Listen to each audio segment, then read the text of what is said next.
para sa inyo, Arco Jess. Sobrang solid ng mga pagkain nila, ng mga kape. Maraming salamat. Napakasarap kaya ako ay happy kasi yung fried chicken nila ay sobrang crunchy. Ako'y busog na busog at yung tiyan ko'y heavy kasi napakasarap ng kanilang spaghetti.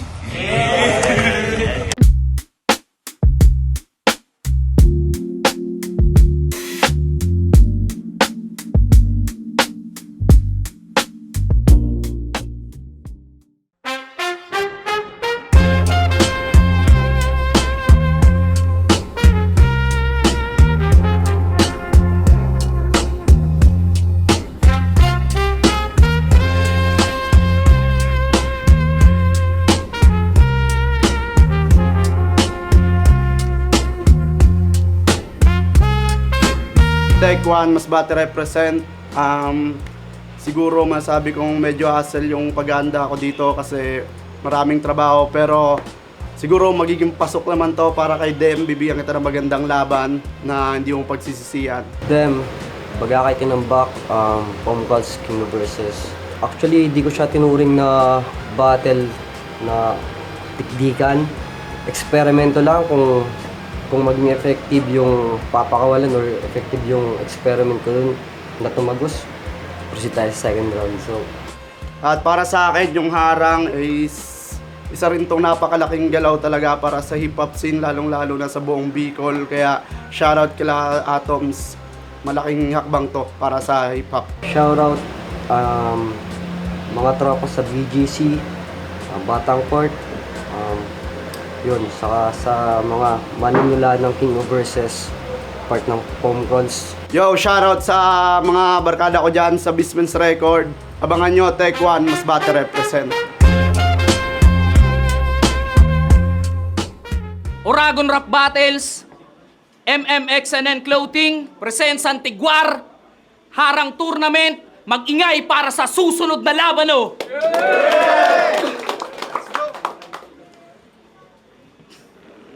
Sa kanan ko, galing pa ng Masbate, mag-ingay para kay Tech One.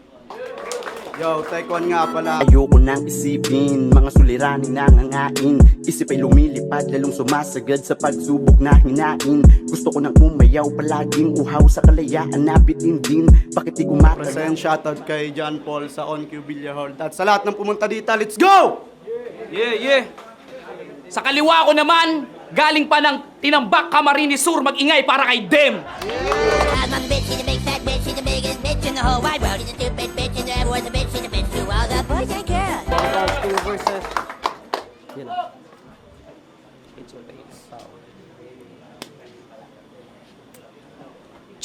Check. Oragon Rap Battles, MMXNN Clothing, Santiguar, Harang Tournament, mag-ingay ulit para sa parating na laban. Nanalo ng coin toss si Tech One, pinili niya mauna si Dem. Unang banat, pakinggan natin, Dem. Yo, tanong ko lang, yung tech ba sa Tech One ay technique? So makakaasa pala kami na yung style mo ay isa sa unique game. Ayaw niya sa malalim, kasi di nga raw pang masa. At sino ka naman para diktahan kung anong dapat nila na panglasa, kundi ito ang tasa na kape mo, wag mong pakialaman lang yaka. Manatili ka lang dyan sa kababawan, impluensya ni Sensaya. At speaking of Sensaya, ba't di na lang siya pinadala ng kapo nyo? Mas okay pa sana siyang kalaban kaysa sa Mongoloid na to. Kasi Tech One, puta Jejimon yung pangalan, may numero. Saan ba nagaling yan, ha? Sa tito mo? Kasi tangin ng Tech One, ganyan yung mga bansag na namamana pa sa angkan. Palayaw na nagmula pa sa sinaunang texting clan, Jejimon. Pero seryoso, paano ba mag-bar si Tech One? Yung tipong, baguhan ka pa lang dito, feeling senyor. Habang ako sanay na sa laban na parang si Tanggol. Mind blown! Ang malupit doon sa liga nila, bentang-benta. Kung titignan naman yung crowd, mga edad lampas na ng 30, tagal-establish liga nyo. Ganun pa rin kababa standard punyeta. Mas babad pa ata ako sa laro, batang dekada 90. Para sabihin ko sa'yo, matuto kang lumugar, huwag ka masyadong pangahas. Bagamat nasa gitna kay naipit ka lang din sa palabas. Dito ka sumuot, sumanda ka maharas. Isang banong na sa pagitan ng mahina at malakas o bano. At wala akong mapulot sa basura ng utak na kakarampot. Kung iligal ang pagiging bano, doon kita ipapadampot. Kasi komedyante, sa kaligayahan mong may kababawan, dapat dito ipahuli kilitiyat ng mapatawan ng kamatayan, tapos gusto mo pa may magukay sa inyo. Ipagkapulot sa'yo din na tama. Kanino bang kayamanan to? Bakit parang ang cheap naman ata? Gusto mo maging dahilan para yung masbate makilala? Kung ganto-ginto sa inyo ako na magsusunog ng mapa pagkat kapal na mukhang di na tinatalaban. Pero siya balat kalabaw ay mababalatan, gustong tumatak. Mga linyahan niyang wala ngang laman. Kailangan pa ata magpatats para magka-art sa katawan. Nang di ka makalimot sa agwat na namamagitan sa ating dalawa. Sa daming oras ng pagkabisa, dapat ay mas nag-alala 2 buwang preparasyon. Para sa akin maganda na parang para sa akin maganda na parang fake joke ininsayo pa pagkawala. Pagkat gustong sumabay sa di nauubusan ng gas na kahit bagalan yung takbo karera ko'y pataas, dadaanan ka lang, kaya ka nga inangkas at makatulog man sa tripe di makakalampas. Laban at pakinggan, take Yo! Mind blown! Mind blowing, tanga! Bago ako magsimula, nung lumabas yung bracket, bakit ka biglang nag-lock ng profile pic? Tang ina, takot na ma-search, biglang nag-lock ng profile to. Samantalang ako open na open, makakuha ka lang ng angulo. Pero sinadya ko talaga kasi si Tek na kalaban. O, sige, search ka lang ng search, total makikita mo, hanap mo. Masbate represent! Tek1 nga pala, mga gago. Dumayo pa galing ka bilang ibayo, bitin pa sa arep mga mano para patunayan lamang dito na hindi lang sa pambabarang ang talento ng mga masbatenyo. Game! Siya si Dem! Undefeated ng ORB laban kay Tek1. Undefeated na panai-starter, puta! Walang talo yan si Dem kasi puro bano ka kontra, gumanda yung stats kaka-starter. Magaling kang kupal ka, ha? Kaya babanatan ng matindi hanggang mabasag ang bungo. Tatadtarin ko ng saksa kahit paparti ng buto. Gigilitan ng dahan-dahan ng magkalinya ng buo hanggang mag-starter na naman si Dem dahil sa sirit ng dugo. Wag na wag mo iyabang yung pagiging undefeated, gago. O, nagkaroon na ako ng talo pero bago yon 10 muna pinugutan ko. Finalist to ng Pinas Astig, baka nakakalimutan mo. Kundi pa ako pagtulong-tulungan sa enkwentro, tol, malinis pa record ko. Eh, ikaw, 2 laban, walang talo. Puta, magaling ka na yan. Eh, yung mga nakalaban mo, puro mongoloid naman. Paglalabas yan ng tinambak, lakad star si Timang, pero komento ng mga nakapanood ng laban niya. Putang ina kasing mga kalaban yan. Pang grade 3 banatan. Tang ina, undefeated na pero kinukutsa pa to. Akala niya galing ay nasusukat sa panalong natamo. Ako may talo pero mga tao ay saludo pag sumasampa na to. Ikaw yung pagiging may malinis pa na record ang dumurumi sa'yo. Tangina yan ang katotohanang masakit na sa ulo itaga. Dumaan ka pa ng tryout sa korekta turno na, di ba? Agwat natin ay malayo kahit sukatin mo pa. O, parehas nga tayong dayo rito pero ako yung pandayo talaga. Pandayo ang estilo. Mula enkwentro, Pinas Astig Motos hanggang umabot na nga rito. Ginto mula Masbate, pinaliban ng trabaho. O, galing pa akong Antipolo. Bumali pa kay Tito. 12 oras na biyahe, baliwala para durugin ka lang, gago. Kaya kung tingin mo basic akong talunin, ito pa kitatak sa sentido. Na ang taong buo ang dedikasyon sa laro, yun ang pinakadelikado. Pangalawang banat, Dem. Yung pagiging undefeated ko, kanyang sinisita. Partida yon. Di ko pa niyayabang, ha. Yo. Okay. Yung mga nasa gilid dyan, pakinahimik naman. May tournament tayo dito. Yo. Game.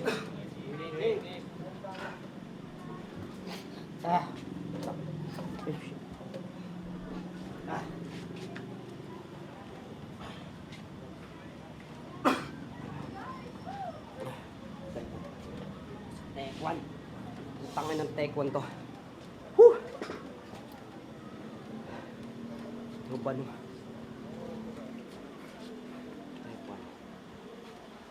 Puro produksyon. Walang quality control kung ating iisipin. Kung di pa dumaan sa akin tumatunog daw, di nyo susuriin. May diferensya na makina. Mas magpapalya akong pipilitin. Kaya ako na magkakalas dyan sa tech. Reverse engineering. Pagkat di matayog, ang padan ng pangalang ginagawa sa history.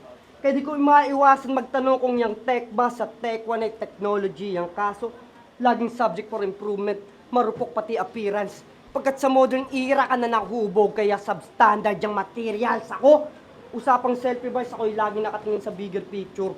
Kaya nagsisiaminang malakas talaga pagkat ego na tinotorture. Huwag mo ko yabangan ng standing.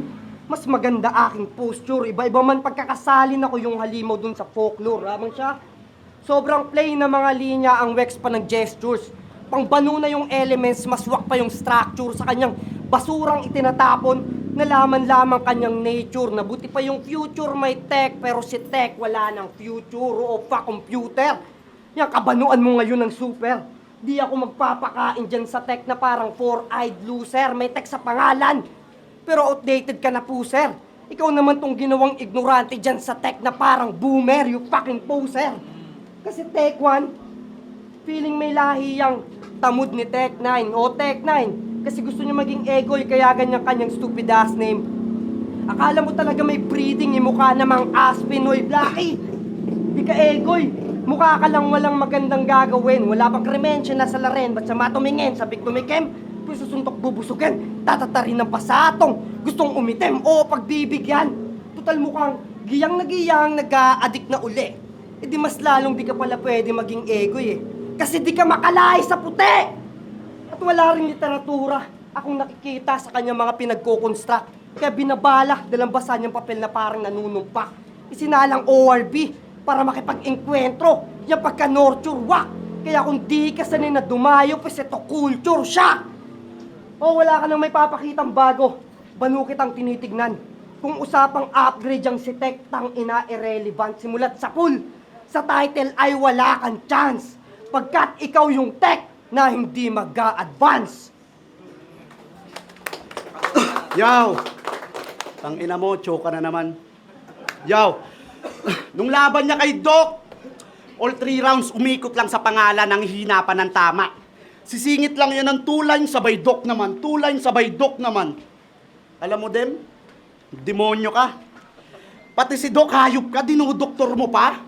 Kaya anong laban niya, puta na pala ako lang antok. Paulit-ulit yung angle, talagang nakakapanlambot. Puro linyahang mahihina, kaya nanonood bagot. Wala man lang nagalingan sa'yo nun, Dem, kahit pabalik-balik na yung Doc. Tangina. Tapos, pinakamasaklap, pagbanat niya, biglang umulan, tangina. Kung si Saint Ice, nagpaulan yung Diyos sa sobrang lakas, ikaw sa sobrang hina, iniiyakan ka niya. Sige, angle mo pangalan ko kung dyan ka malupit. Hanap mo na magagandang linya, i-connecta mo ulit. Ipakita mo sa mga tao yung utak mo kung gaano kaliit. Tapos ulit-ulitin mo na rin, total liikot ka sa tech. Sa'yo pa nang galing mismo. Nasa modernong balagtasan ka, iho. Bakit pinaglumaan na ng marami ang gamit mong estilo? Dapat kung makikipagbakbakan ka dito, dapat armas mo ay bago. Tangina, lalim-laliman pa kunwari para masabing matalino. English, haluan ng sinauna para mapaisip mga tao. Pero kung hihimayin nyo ng mabuti, pang-ukay-ukay yung konsepto. Pag-arbo ka masyado, mumuray naman yung produkto. Namantalang ako, simple lang. Pero kukonekta yung sapak.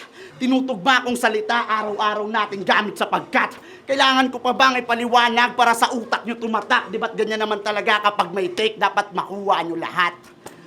Kaya sa bracket, puta paki-X yan. Masyado ka pang weak kung sa written lang. Ako masasabi ding weak, pero yung kay Jan sa sobrang dami ng suntok dahil pa-action star. Nang inatas kinutsabong pa mga tao na wag mag-react sa lines ko, bugok. Di gagana ganyang plano kung tong kalaban mo hubog. Pinapatunayan nyo lamang kung gaano kalakas ang tumatamang suntok kasi hindi lang ikaw pati silang nanonood tulog. Yes, sige, paganahin mga plano kung tatalaba. O sa'yo na yan mga tao kung nadidispera. At kung mas malapit ka man dito, di ako magpapadala. Mas batayin nyo, kaharap mo pre, isang manika lang, kaya kong ubusin sila. Ang banat! Kung imposible nga maging tech, kung imposible nga maging technique at technology kasi nga yung style hindi innovative, Imposible din naman maging technical yung tech mo kasi banu ka sa figurative game. Sobrang wak bumuo. Di ko gusto mga tirada. Naliligaw ka ata, last month pa yung entrada. Di ka rin pwede sa harang. Kaya dito ka na rin magtatapos. Pagkat sadya kang binanggalang. Para tuluyang tumagos, walang komplikasyon. Yung pagkasik mo mahiwaga. At ako'y ibang elemento na inyong ginabala habang tong lamang lupa.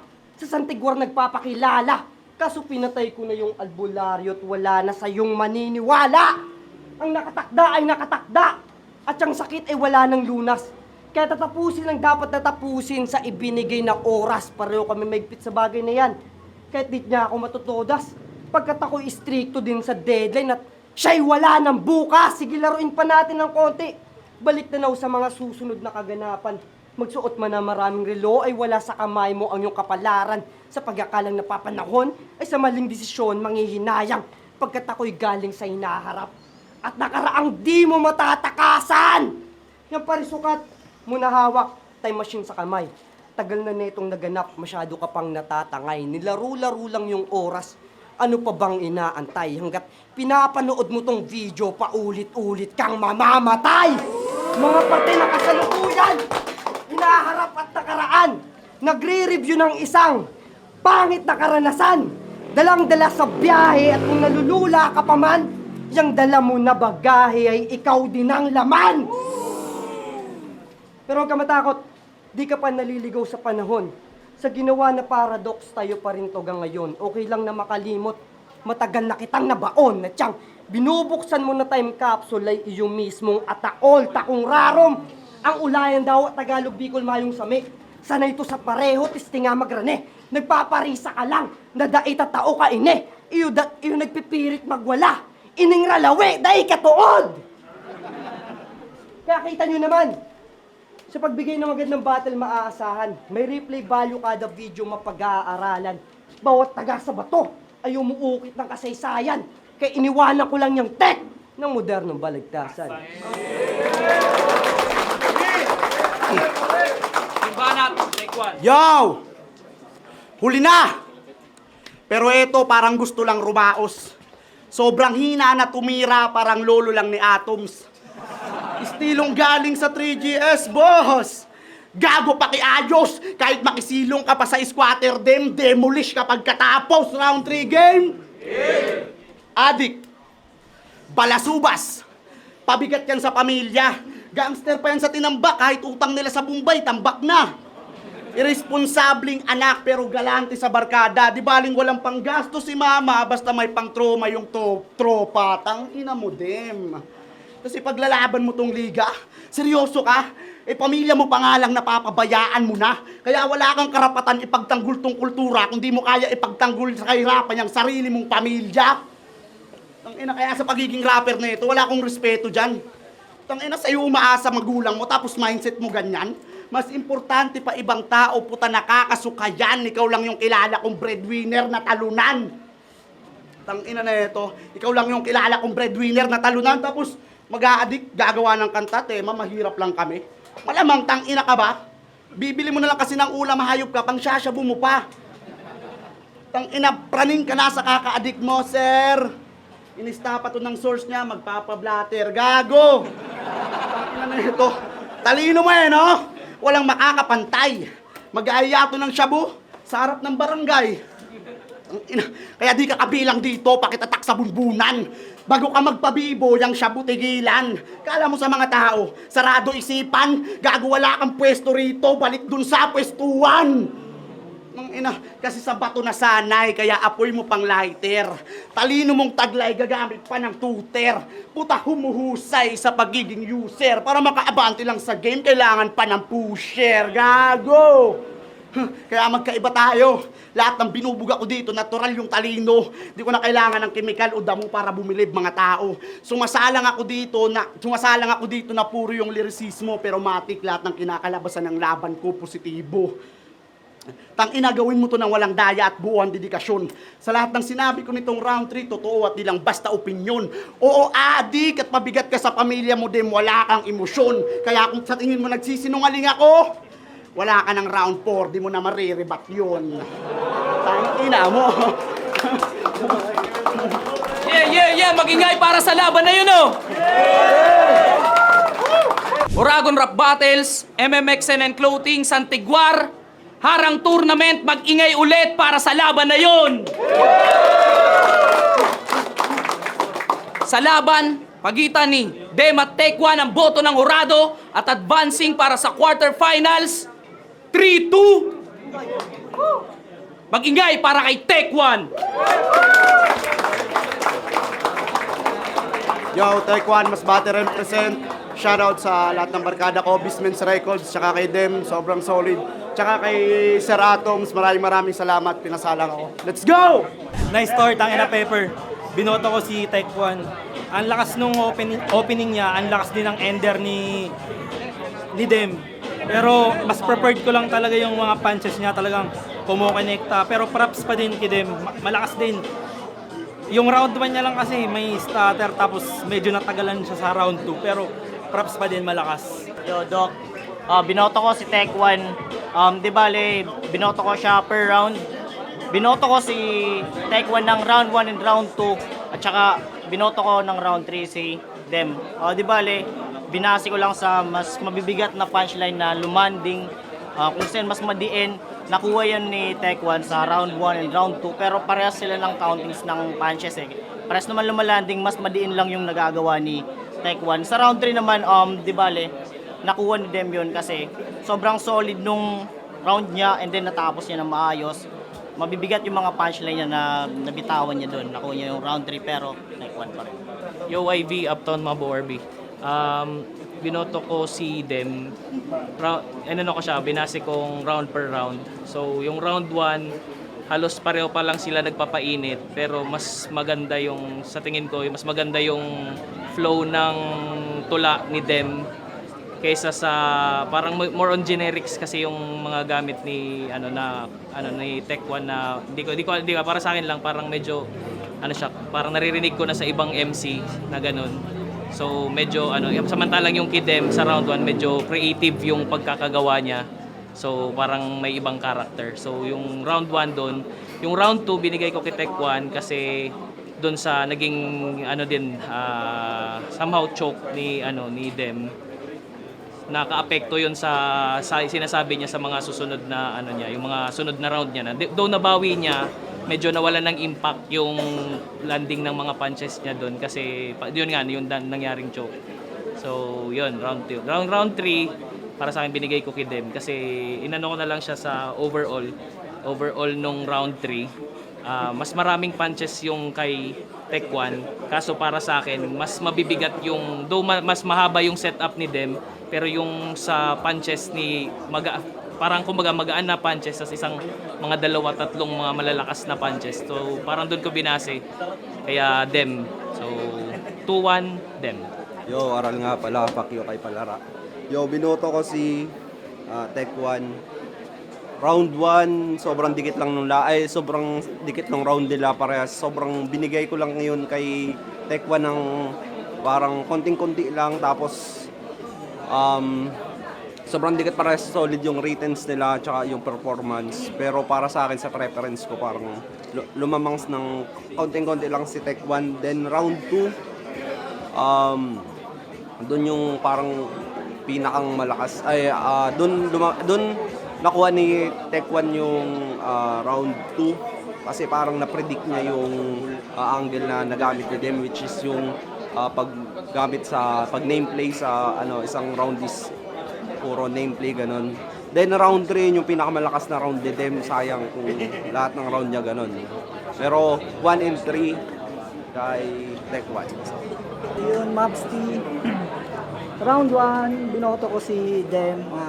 Halos dikit lang yung nila sa round 1 kasi maganda rin yung opener ni Tech 1 pero para sa akin mas nagustuhan ko at mas solid yung mga suntok doon ni round 1 Dem kaya binigay ko yung round 1 kay Dem. Tapos round 2 so yung nagka-problema yata si Dem medyo siya na stumble kaya malinaw na binigay ko yung kay Tech 1. Tapos pagdating naman sa round 3 yun na sobrang lakas nung ni Dem mga angle niya, napili niyang angulo doon, lalo na yung sa camera mas tumatak nun sa akin. Tapos, yung round 3 naman yan, okay naman, malakas siya, pero para sa akin, mas lumamang doon sila. Kaya, yan yung goal para kay Lim. Tapos round 2 kaya.